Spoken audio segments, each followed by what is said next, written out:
But while, according to the earliest legends, the creatures would appear to have harmed only those trespassing on their privacy, there are later accounts of their curiosity respecting men, and of their attempts to establish secret outposts in the human world. There were tales of the queer claw prints seen around farmhouse windows in the morning, and of occasional disappearances in regions outside the obviously haunted areas. Tales, besides, of buzzing voices and imitation of human speech, which made surprising offers to lone travelers on roads and cart paths in the deep woods, and of children frightened out of their wits by things seen or heard where the primal forest pressed close upon their dooryards. In the final layer of legends, the layer just preceding the decline of superstition and the abandonment of close contact with the dreaded places, there are shocked references to hermits and remote farmers who at some period of their life appeared to have undergone a repellent mental change, and who were shunned and whispered about as mortals who had sold themselves to the strange beings. In one of the northeastern counties, it seemed to be a fashion about 1800 to accuse eccentric and unpopular recluses of being allies or representatives of the abhorred things. As to what these things were, explanations naturally varied. The common name applied to them was those ones, or the old ones, though other terms had a local and transient use. Perhaps the bulk of the Puritan settlers set them down bluntly as familiars of the devil, and made them a basis of odd theological speculation. Those with Celtic legendary in their heritage, mainly the Scottish-Irish element of New Hampshire, and their kindred who had settled in Vermont on Governor Wentworth's colonial grants, linked them vaguely with the malign fairies and little people of the bogs and raths, and protected themselves with scraps of incantation handed down through many generations. But the Indians had the most fantastic theories of all. While different tribal legends differed, there was a marked consensus of belief in certain vital particulars, it being unanimously agreed that the creatures were not native to this earth. The Pennacook myths, which were the most consistent and picturesque, taught that the winged ones came from the great bear in the sky, and had mines in our earthly hills whence they took a kind of stone they could not get on any other world. They did not live here, said the myths, but merely maintained outposts and flew back with vast cargoes of stone to their stars in the north. They harmed only those earth people who got too near them or spied upon them. Animals shunned them through instinctive hatred, not because of being hunted. They could not eat the things and animals of earth, but brought their own food from the stars. It was bad to get near them, and sometimes young hunters who went into their hills never came back.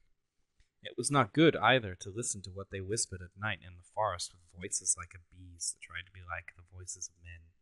They knew the speeches of all kinds of men, Pennacooks, Hurons, men of the Five Nations, but did not seem to have or need any speech of their own. They talked with their heads, which changed color in different ways to mean different things.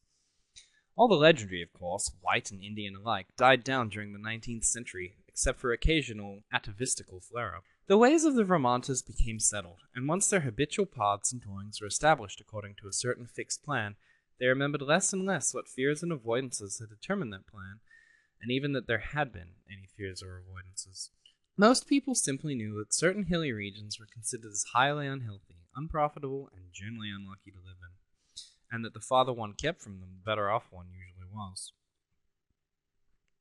In time, the ruts of custom and economic interest became so deeply cut in approved places that there was no longer any reason for going outside them, and the haunted hills were left deserted by accident rather than design. Save during infrequent local scares, only wonder-loving grandmothers and retrospective nonagenarians ever whispered of beings living in those hills, and even such whispers admitted that there was not much to fear from those things now that they were used to the presence of houses and settlements, and now that human beings let their chosen territory severely alone. All this I had long known from my reading, and from certain folk tales picked up in New Hampshire. Hence, when the flood-time rumors began to appear, I could easily guess what imaginative background had evolved them. I took great pains to explain this to my friends, and was correspondingly amused when several contentious souls continued to insist upon a possible element of truth in the reports. Such persons tried to point out that the early legends had a significant persistence and uniformity, and that the virtually unexplored nature of the Vermont hills made it unwise to be dogmatic about what might or might not dwell among them, nor could they be silenced by my assurance that all the myths were of a well-known pattern common to most of mankind and were determined by early phases of imaginative experience, which always produced the same type of delusion. It was of no use to demonstrate to such opponents that the Vermont myths differed but little in essence from those universal legends of natural personification which filled the ancient world with fauns and dryads and satyrs, suggested the Calacan Zarai of modern Greece, and gave to wild Wales and Ireland their dark hints of strange, small, and terrible hidden races of troglodytes and burrowers. No use either to point out the even more startlingly similar belief of the Nepalese hill tribes and the dreaded Migo, or abominable snowmen, who lurk hideously amidst the ice and rock pinnacles of the Himalayan summits. When I brought up this evidence, my opponents turned it against me by claiming that it must imply some actual historicity for the ancient tales, that it must argue the real existence of some queer elder earth race driven to hiding after the advent and dominance of mankind,